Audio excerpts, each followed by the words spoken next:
Vraiment? C'est pas compliqué.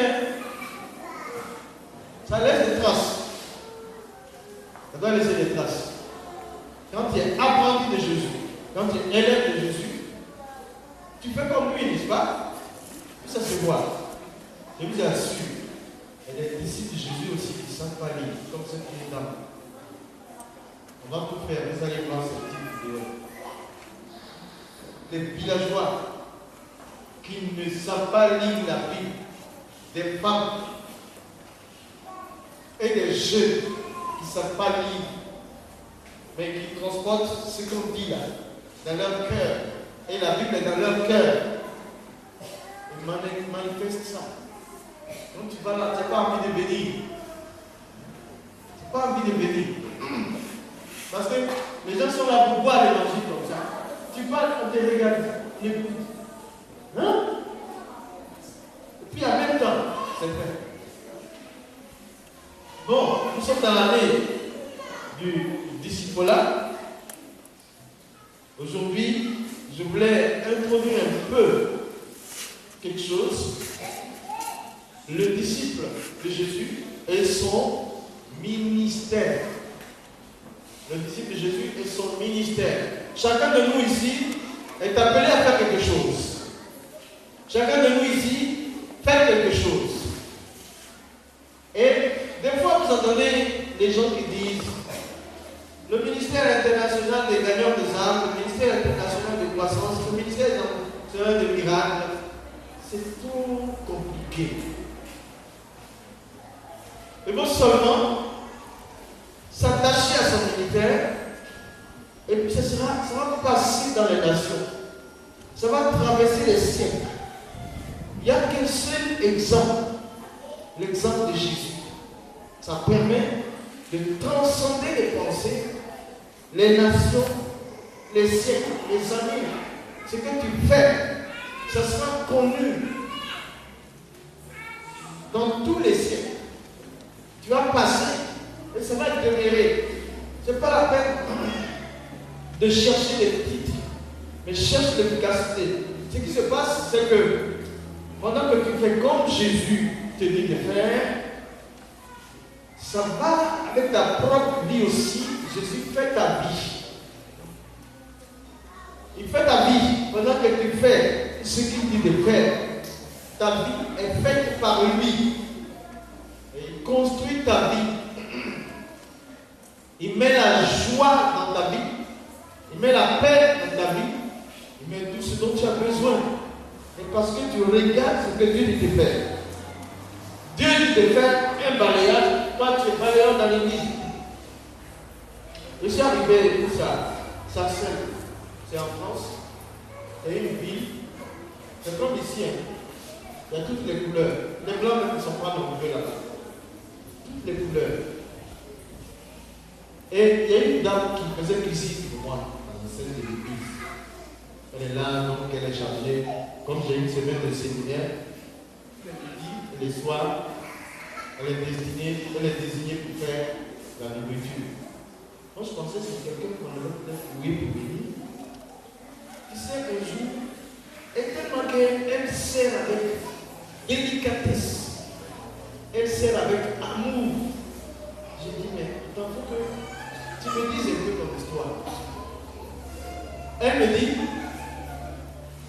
mes parents, elle est des îles, Réunion, je pense que c'est la Réunion. Non, là où il y a eu le tremblement de terre terrible. Haïti, elle est de Haïti. Elle dit que son père et sa mère étaient des chrétiens et ils étaient cuisiniers à l'église. Ils servaient dans l'église. C'était ça leur ministère. Elle dit, elle ne sait pas prêcher. Servir, donner à manger aux gens. Servir à l'église. Son père et sa mère l'ont fait et ils l'ont entraîné dans ce ministère. Donc elle est là pour ça. Mais elle a mon âge. Elle fait, mais c'est une femme qui fait un affaire de soucis, c'est-à-dire son besoin personnel, elle fait très peu mention de ça. Parce qu'elle fait un bon repas pour donner aux chrétiens. ou aux œuvres de Dieu des passages, le Seigneur fait un bon repas pour elle. Est-ce qu'on se comprend? On n'a pas besoin de dire, je suis cuisinière internationale de Jésus-Christ. Elle fait des bons repas. Et surtout, des choses qu'elle te donne avec le sourire, avec la grâce de Dieu. Tu sais que tu vas manger là. Il y a la prière qui a précédé la cuisson. Déjà, même tu es bien pour être efficace. Alors Dieu dit bien à son secours. Peu à peu, elle avait des difficultés, mais le Seigneur a résolu tout. Je suis en train de dire que tu as un ministère. Le ministère, c'est un service. Il faut seulement t'y appliquer selon ce que Dieu dit. Les soucis s'en occupent. Lui-même va faire ressortir ça plus tard. Va faire ressortir.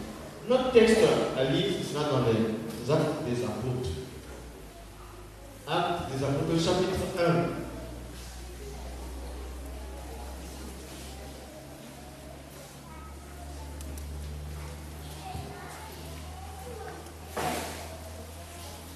Chapitre 1, à commencer du premier verset, le 8 premiers versets, Acte 1, verset 1 à 8. Théophile, j'ai parlé dans mon premier livre de tout ce que Jésus a commencé de faire et d'enseigner dès le commencement, jusqu'au jour où il fut enlevé au ciel, après avoir donné ses ordres par le Saint-Esprit aux apôtres qu'il avait choisis. Après qu'il eut souffert, il leur apparut vivant et leur en donna plusieurs preuves, se montrant à eux pendant 40 jours, et parlant des choses qui concernent le royaume de Dieu. Comme il se trouvait avec eux, il leur recommanda de ne pas s'éloigner de Jérusalem, mais d'attendre ce que le Père avait promis, ce que je vous ai annoncé, leur dit-il. Car Jean a baptisé d'eau, mais vous, dans peu de jours, vous serez baptisés du Saint-Esprit. Alors les apôtres réunis lui demandèrent, Seigneur, est-ce en ce temps que tu rétabliras le royaume d'Israël? Il leur répondit, ce n'est pas à vous de connaître les temps ou les moments que le Père a fixés de sa propre autorité. Mais vous recevrez une puissance. Le Saint-Esprit survenant sur vous. Et vous serez mes témoins à Jérusalem. Dans toute la Judée. Dans la Samarie. Et jusqu'aux extrémités de la terre. On dit Amen pour la parole de Dieu. Ça fait de bien les dire. Voilà. La Bible, c'est la vie. La vie, c'est la Bible.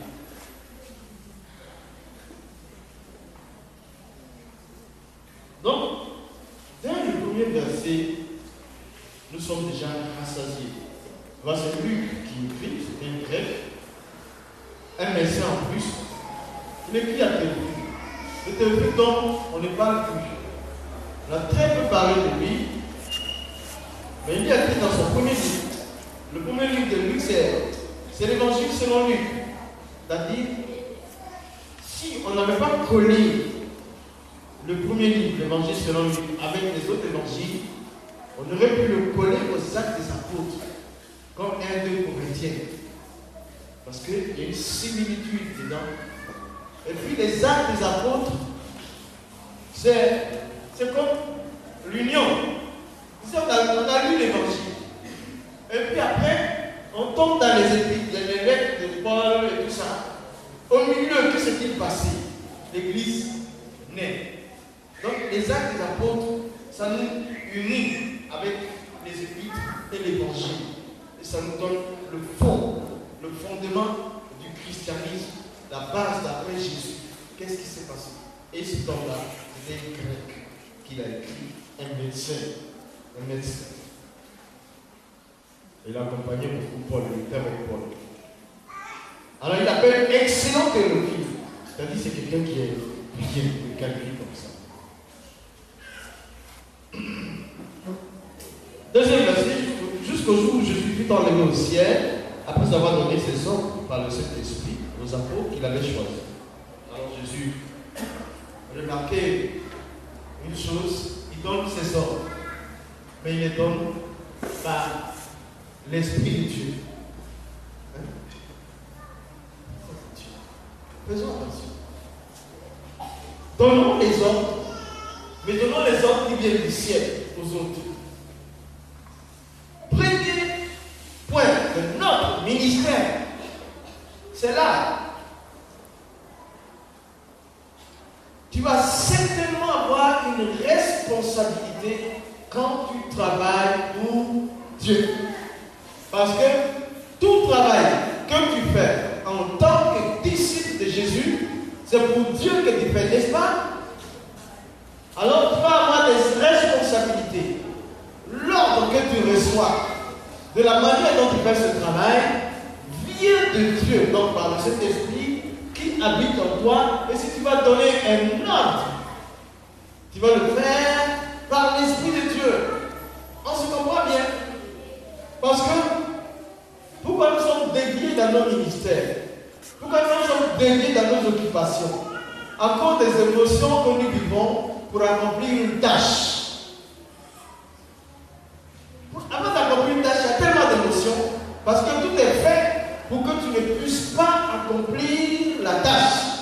Le travail que tu dois faire, le diable, la chair, le monde, et puis même il y a des gens qui ne veulent pas que ça réussisse, mais nous on ne lutte pas contre la chair et le sang. Tout est fait pour ne pas que tu réussisses ce que tu fais. Alors, quelqu'un va te donner, c'est tellement évident, la mauvaise foi va éclater devant toi. Dieu va te révéler comment il y a des blocages, d'où ça vient et qui fait. Alors, ça peut te pousser toi, sous le choc, à donner des ordres qui ne viennent pas de Dieu. Alors que tu reçois des ordres qui viennent de Dieu, et toi tu donnes des ordres qui ne sont pas de Dieu. Ça ne va pas. C'est là où on manque souvent de perpétrer notre ministère. On manque souvent de transmettre dans les générations notre travail, notre ministère. Alors que cet appel vient de Dieu. Il nous a appelés à, mais il dit de par le nom. Ah, tout ce que tu vas faire, ça va être connu. Tout de suite, hein? Jésus nous donne, c'est pas la peine que je me fasse apôtre international. Le révérend nous s'appelle. Oui. Ah.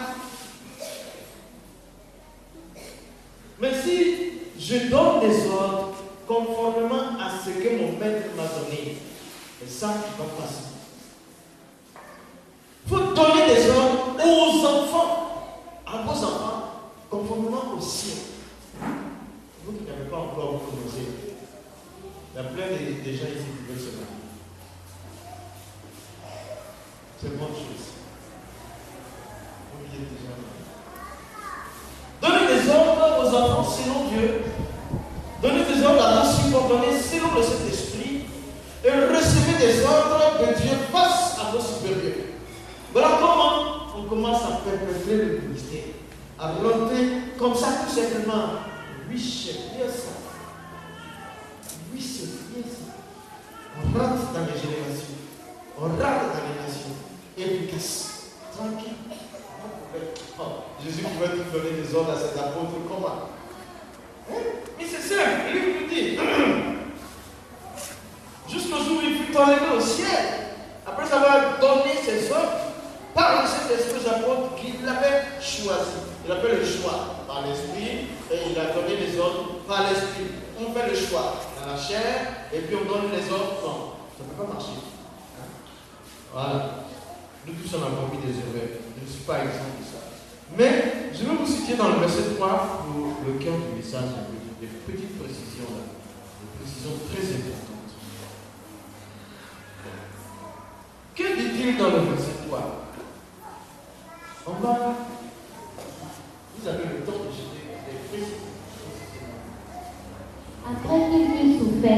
après qu'il eut souffert, il leur apparut vivant. Il leur apparut vivant. Et leur en donna plusieurs preuves. Il leur en donna plusieurs preuves. Se montrant à eux pendant 40 jours. Se montrant à eux pendant 40 jours. Et parlant des choses qui concernent le royaume de Dieu. Parlant des choses qui concernent le royaume de Dieu. C'est fini. Est-ce que vous voyez le poids de cette lecture déjà? Vous voyez les enseignements. Quand vous lisez là, vous recevez quelque chose déjà. L'Esprit de Dieu te dit quelque chose pour ce verset-là. C'est ça. Un enfant de Dieu ne peut pas lire la Bible sans recevoir. Je ne sais pas ce que le Saint-Esprit se dit, mais moi, ce qu'il me dit ce matin, qui m'a interpellé quand je faisais ma méditation, après qu'il eut souffert, après que Jésus eut souffert, vient la souffrance. Ça nous montre tout de suite qu'il a passé la souffrance. La souffrance est rentrée dans sa vie. Il a vécu. Autant de souffrir de la souffrance, autant de souffrir, il a souffert. N'est-ce pas? Quand la souffrance s'est imposée à lui, il a souffert. Mais chaque chose a son temps. C'est passé maintenant. Au commencement de toutes choses, il n'existait pas de souffrance. Elle venait d'où? Il n'y a pas de souffrance. La souffrance n'existait pas. Quand Dieu a créé le monde et tout, qu'il met Adam dans le désert, dans le jardin, et Ève, où est place pour souffrir? Il n'y avait pas de souffrance, ça n'existait pas. Au ciel, ça n'existe pas la souffrance. Mais c'est quand tout allait très bien que l'homme a créé par sa faute la souffrance. N'est-ce pas? À cause du péché, la souffrance est arrivée. Alors, donc, ça veut dire que ce n'était pas là au départ, ça ne doit pas rester tout le temps. Je ne sais pas de quoi tu es en train de souffrir. Ce matin, tu peux avoir une souffrance physique, comme Raymond et d'autres personnes, même peut-être quelque part. Hein? Tu souffres dans le corps, moral, physique, spirituel, matériel, sentimental. Il y a une souffrance qui est là, certainement. Tu souffres de quelque chose. Mais sache que, autant la souffrance n'était pas là au départ, elle finira un jour. Ça va s'arrêter. Ça va s'arrêter. Est-ce que vous avez bien vu? Après qu'il eut souffert, c'est vous comprenez le français, qu'il eut souffert, c'est quoi? C'est le passé, hein? Passé simple. C'est ça? Moi je me souviens un peu de ça. Passé simple. Okay? Vous me suivez un peu des communications. Passé simple. Après qu'il eut souffert. Donc, souffrance n'est pas éternelle. La seule souffrance qui est éternelle, c'est l'enfer. Hein? Maintenant, quand tu es en train de souffrir, qu'est-ce qu'il faut faire? Tu souffres parce que tu as une tâche accomplie dans la vie. Regarde quelle est la cause de souffrance. Et dis-toi que c'est passager. C'est passager. Hein? Le grec parle de la souffrance comme une faiblesse, comme une épreuve. L'épreuve, c'est considéré comme la souffrance. La faiblesse, c'est considéré comme la souffrance. Par exemple, quelqu'un qui est malade, il n'a pas autant de force que quand il n'est pas malade. Donc, il devient faible. Il y a une puissance étrangère qui domine un secteur de sa vie et le rend faible.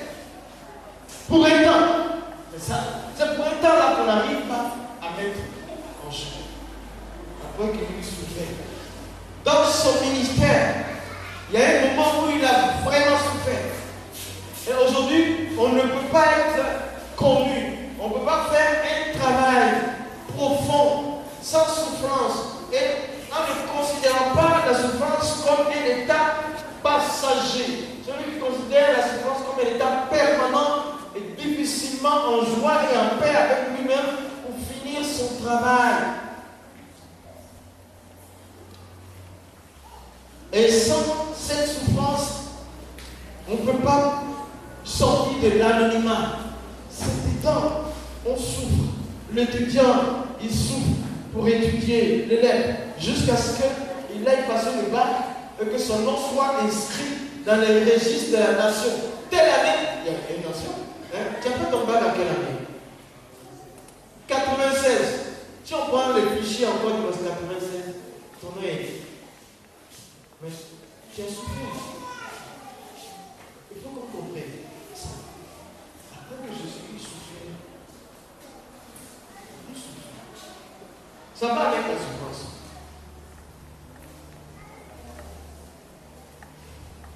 Mais une chose, pourquoi Jésus a accepté la souffrance? Parce qu'il avait un ministère à accomplir. Et comment pouvait-il accomplir ce ministère sans souffrir? Rien à faire. Comme on n'a rien à faire, on souffre de rien. Après on dit, il n'y a pas de travail. Parce que les poches sont vides, on dit, il n'y a pas de travail. On aimerait tous nous coucher pour manger. Pas ça. Oui, quand on n'a rien à faire, on souffre parce qu'il n'y a rien à faire. Et quand on commence à faire quelque chose, c'est tout. On a tout à faire.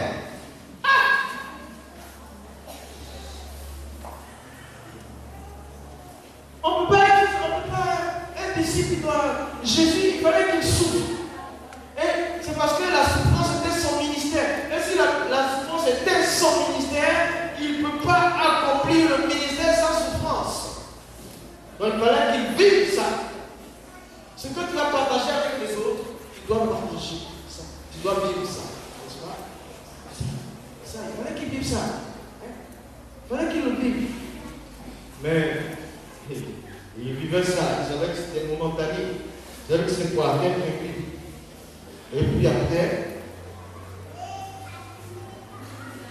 et il a vécu cette souffrance pour que toi, ta souffrance soit limitée. Que tu souffres un moment et que tu ne souffres pas tout le temps. Et chaque fois que tu souffres, Jésus a déjà souffert pour toi de manière propre et profonde. Tu te dis, il y a quelqu'un qui l'a fait et moi, je ne respirerai pas tout le temps des temps. Ça, c'est quelque chose qui peut se dire. Mais très souvent, on est abattu parce qu'à l'intérieur de nous, là, c'est pas bon. C'est pas bon. C'est pour ça que, comme on dit, notre cœur est gâté. Si ton cœur est gâté, ton cœur gâté, là, tu vas sortir dans les générations. Est-ce que c'est pour moi? Tu veux montrer aux gens ce qui est gâté? Non. Prenez votre courage et votre force. Vous savez que ça a une limite. Parce que Jésus avait le ministère de la souffrance. Il l'a vécu et il a souffert pour que nous, on souffre et que nos souffrances s'arrêtent. S'arrêtent. Notre souffrance doit s'arrêter. Et puis qu'est-ce qu'il dit? Il leur a apparu vivant. Il leur a apparu vivant.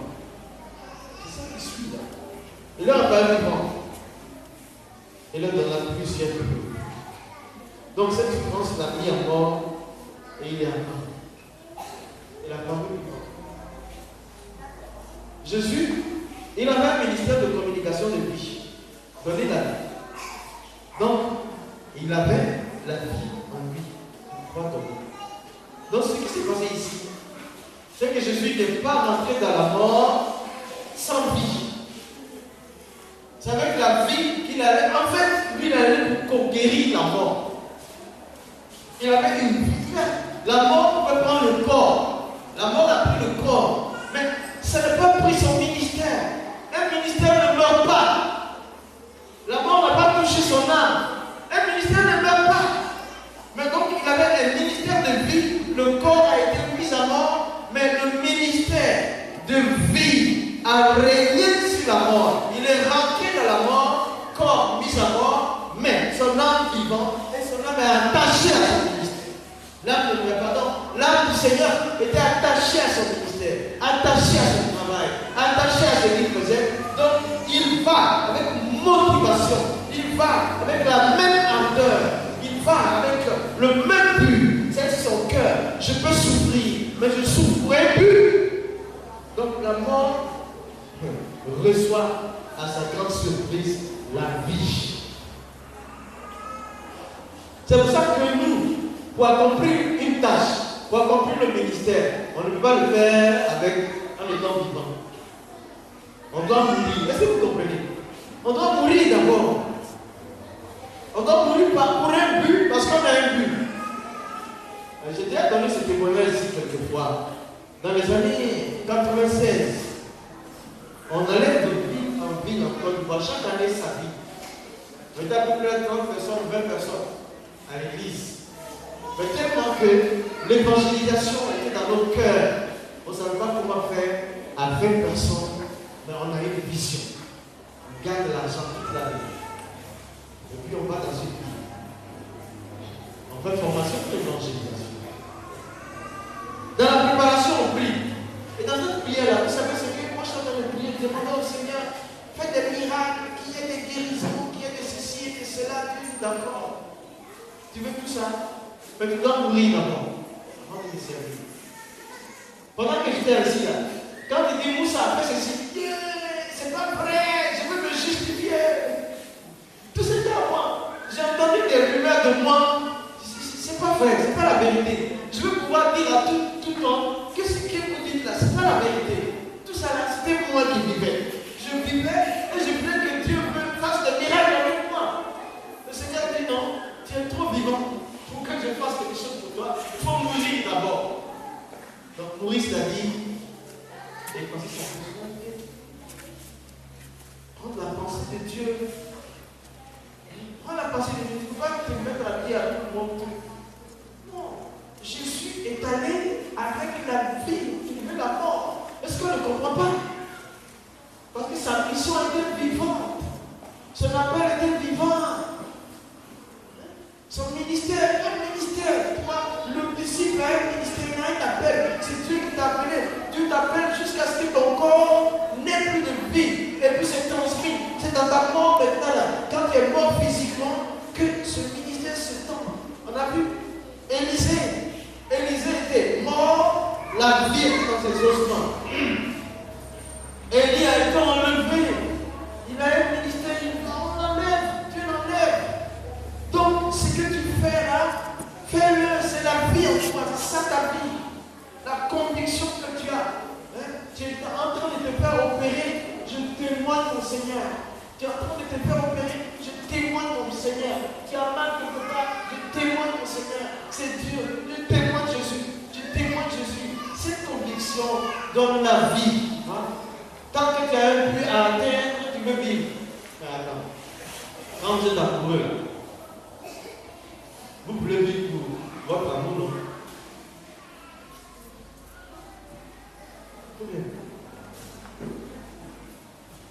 C'est normal. Tu es amoureux. Tu as envie de vivre parce que tu aimes quelqu'un, tu ne peux pas lui donner la source. Tu veux être présenté. L'amour, c'est la vie. N'ayez pas honte de le dire. C'est écrit dans la Bible. Même moi comme un saut sur ton cœur. Même moi comme un saut sur tes bras. L'amour est fort comme la mort. Hein? Quand tu es canté. L'amour est fort comme la mort. C'est-à-dire qu'il y a l'amour, il y a la vie. L'amour est forte, mais l'amour est plus fort que la mort. Le seul challenge de la mort, c'est l'amour. Le seul défi. La mort est détruite. L'amour est construit. L'amour pour l'œuvre de Dieu, pour Dieu même, c'est plus fort. C'est fort. C'est fort, c'est immense. Tu me dis. C'est fort. C'est tellement fort que ça te donne la vie. Ça te rajeunit. C'est pour ça que Jésus n'est pas allé n'importe comment. Il a dit en pleine souffrance, j'ai accompli tout. J'ai accompli tout. J'ai accompli tout. Peu importe.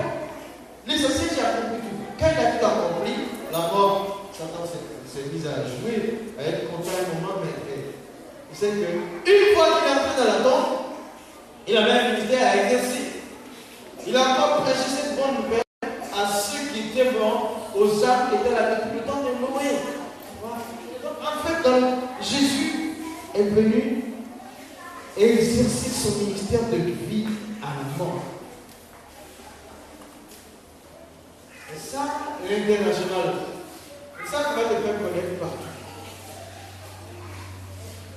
Regarde donc ça.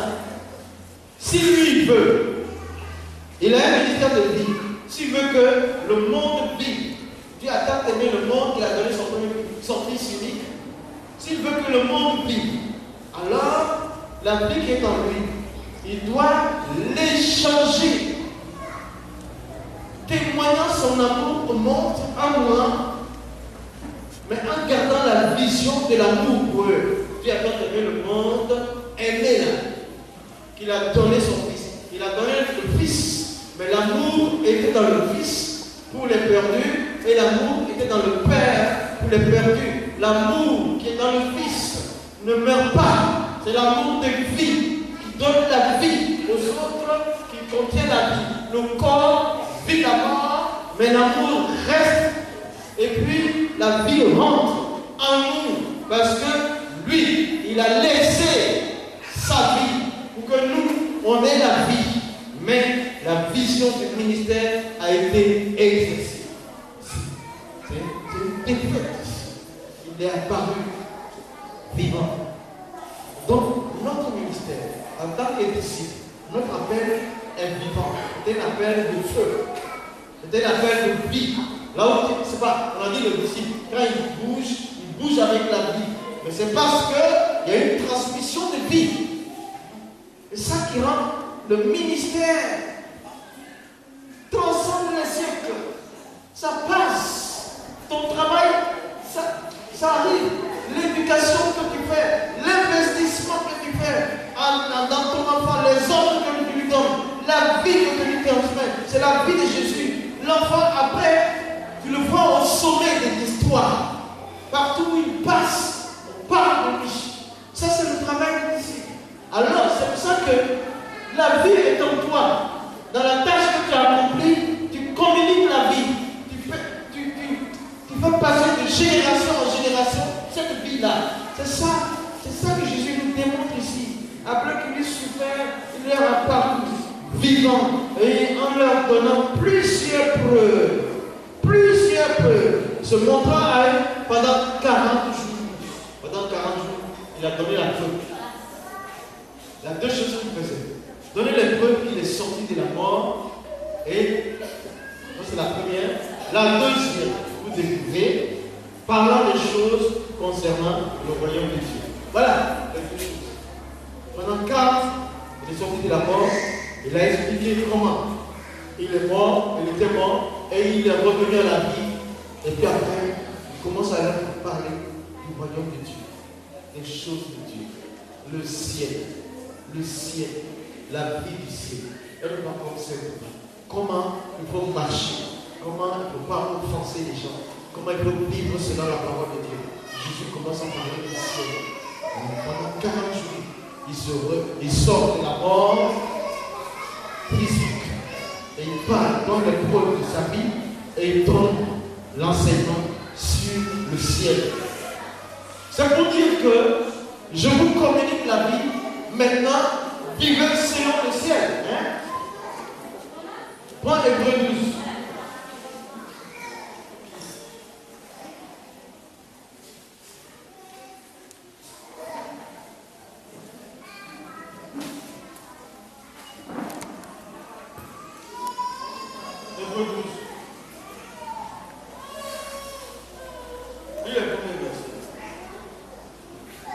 Nous donc aussi, puisque nous sommes environnés d'une si grande nuée de témoins, rejetons tout fardeau et le péché qui nous enveloppe si facilement et courons avec persévérance dans la carrière qui nous est ouverte. Oui. Courons avec persévérance dans la carrière qui nous est ouverte. 3 Colossiens 3:3. Colossiens 3:3. Actuellement là, on n'a pas de problème. Notre seul problème, c'est comment marcher selon Dieu. C'est ça que Jésus prenait 40 jours pour enseigner la vie de Dieu. Colossiens 3:3, verset 1. Colossiens 3:3, chapitre 3, verset 3. Si tu veux, commence au premier verset.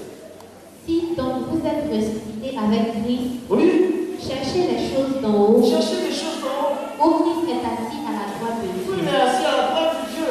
Affectionnez-vous aux aux choses d'en haut. Aux choses d'en haut. Et non à celles qui sont sur la terre. Non à celles qui sont sur la terre. Car vous êtes morts. Car vous êtes morts. Et votre vie est cachée avec Christ. Votre vie est cachée avec Christ. En Dieu. En Dieu. C'est bon. Affectionnez-vous aux choses d'en haut. C'est pour ça que c'est tellement important. Ce sont les choses d'en haut que nous cherchons. C'est pour ça que nous sommes là. Chercher le royaume de Dieu avant tout. C'est ça Jésus. Il a mis ces deux choses. Donc notre ministère peut continuer en témoignant la résurrection de Christ pour nous et ensuite en parlant toujours du royaume de Dieu. Il n'y a pas d'autre chose à faire. Dieu au centre de ton ministère, c'est terminé. Tu affectionnes les choses d'en haut, tu le pratiques, mais c'est fini. C'est fini. Ton nom va passer partout. Le 7 jamais m'a dit ça. Je suis parti tranquille. On arrive au scanner. Là, il faut sortir ses papiers pour une première inspection. Je suis passé par la porte là. Où tu vas tout enlever dans tes poches. Maintenant, en sortant les papiers, passeport et tout, les vigiles qui contrôlent. Il dit, mais c'est qui? Vous êtes qui? Il dit, voici mon passeport. Voici mon passeport. Il dit, ah, pourquoi je demande ça? Attends, j'appelle mon chef. Il appelle son chef. Il dit, chef, c'est pas celui-là dont vous parlez. Il dit, mais alors quand il demandait, moi celui-ci là, je les regarde. Il dit, c'est le pasteur Moussa Koni. Il dit, j'étais cessé hier. Vous cherchez vos livres. On vous cherche. Ah, moi je suis là, c'est toi qui me contrôle aujourd'hui. Il dit, on vous cherche. Alors je suis en train de passer, il dit, parlez de Dieu un peu. Il y a des gens de bien qui attendent à la fin. Il dit, faut nous parler de Dieu. Faut nous parler de Dieu. Cet homme-là, il viendrait ici après midi. Mais qu'est-ce que je fais? J'ai de parler des choses du ciel. Au moins, mon contrôleur, quand il découvre que c'est moi, il cherche à connaître Dieu. Les amis, c'est comme ça qu'on rend notre travail, ce que les gens appellent international. D'accord, c'est pas à peine de parler. De dire c'est titre international. Non! Il faut travailler par des choses. À cause du ciel, je balaie. À cause du ciel, je fais ma librairie. À cause du ciel, je travaille. À cause du ciel, j'éduque mes enfants. À cause du ciel, je fais cette comptabilité. Pour le ciel. Pour le ciel. Jésus est sorti d'entre les morts. Il a témoigné 40 jours. Il a enlevé tout doute. Jésus-Christ est vivant. Cette vie qui nous transmet par la souffrance, il est vivant. Il est vivant. Il parle des choses du ciel. Mais regardez, quand on va lire un peu,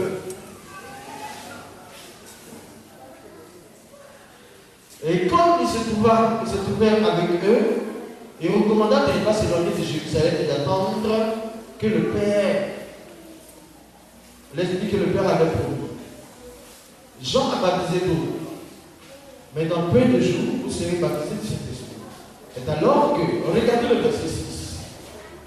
Regardons ensemble et lis ça. Le verset 6, la question, ce que les gens disent. Alors les apôtres réunis lui demandèrent, Seigneur, est-ce en ce temps que tu rétabliras le royaume d'Israël? Est-ce en ce temps que tu rétabliras le royaume d'Israël? Regardez un peu. Regardez un peu ce qui se passe. Jésus leur parle pendant 40 jours des choses du ciel. Et ils viennent lui parler de rétablir les choses de la terre. Hein? Tu ne peux pas dire ça sans être touché. À cause du ciel, il est mort sur la croix physiquement.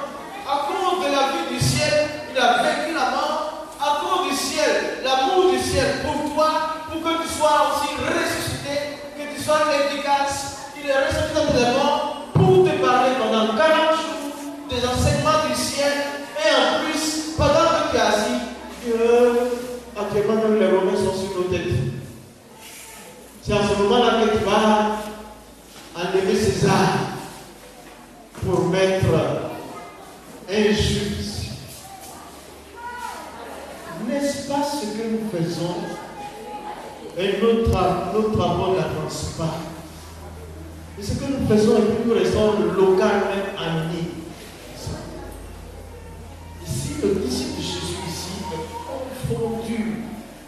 Il a ici une contradiction avec l'enseignement que le maître lui donne.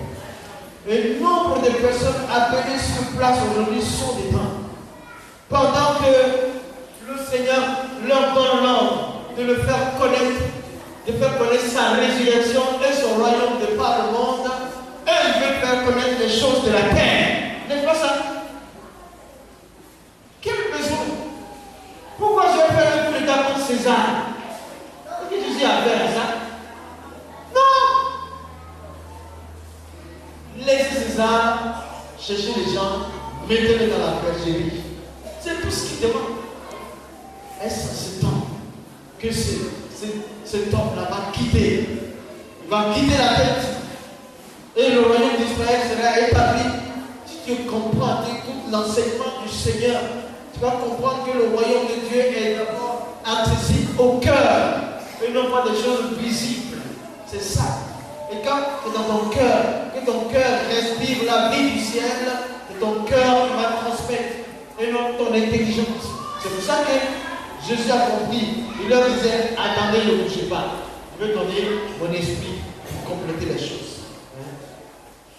Aujourd'hui, c'est ça.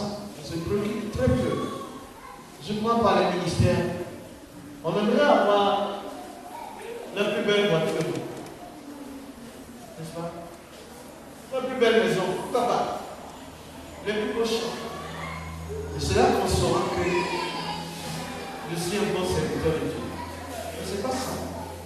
Si j'ai ça, on doit savoir que le royaume de Dieu, vous savez, il y a quelque chose qui se fait dans l'église, qui ne fait pas mentir. Tous les dimanches, d'abord, qu'est-ce qui est écrit dans la Bible? Que chaque jour, dans les actes des apôtres, chaque jour, avec l'enseignement, ils s'augmentaient le nombre. Tous les jours, par le Saint-Esprit, à travers l'enseignement, le nombre croissait un à un. Tous les jours. La dernière fois, Dieu m'a interpellé. Il dit, chaque dimanche, vous êtes aveuglés, mais j'envoie tous les jours 2-3 personnes. C'est signe de la présence de son royaume parmi nous. Vous êtes là. Quand on dit, vous mettez le nom, qui veut vous des nouveaux là, c'est le Seigneur qui vous les amène. Les visiteurs, il y a des anges dedans.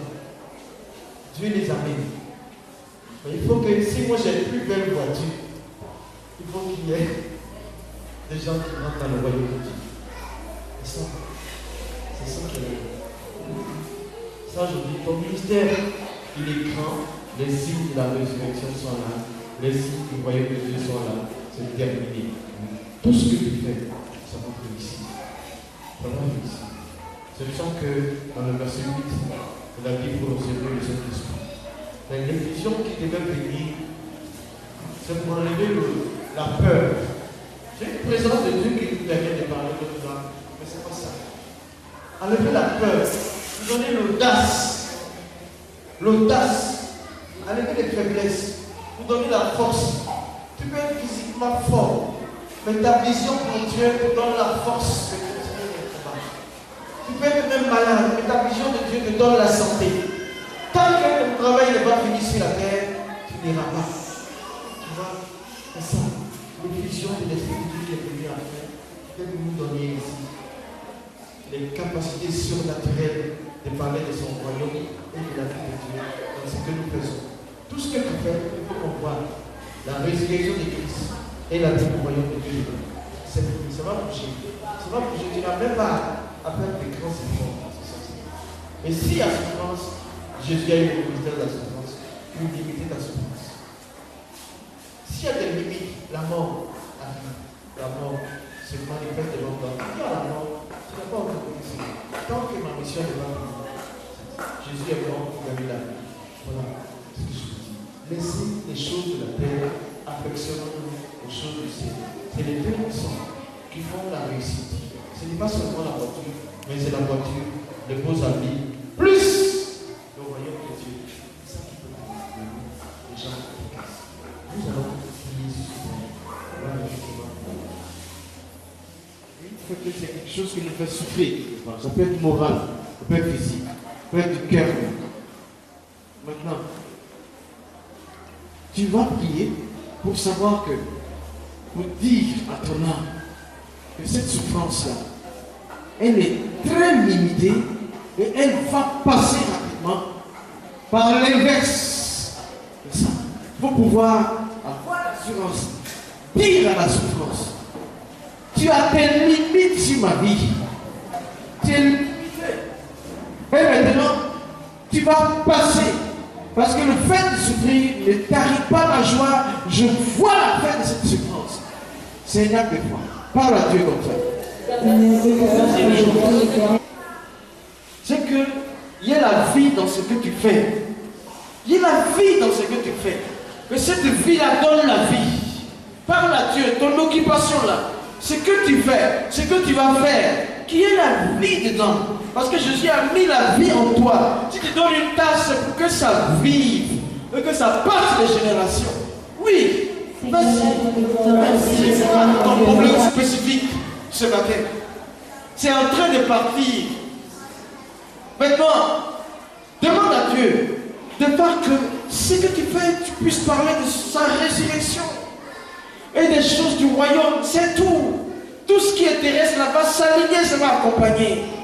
La résurrection de Christ, tu en parles, tu vis, et le royaume de Dieu va t'accompagner, va te pourvoir de sa puissance pour conquérir la terre. Prions.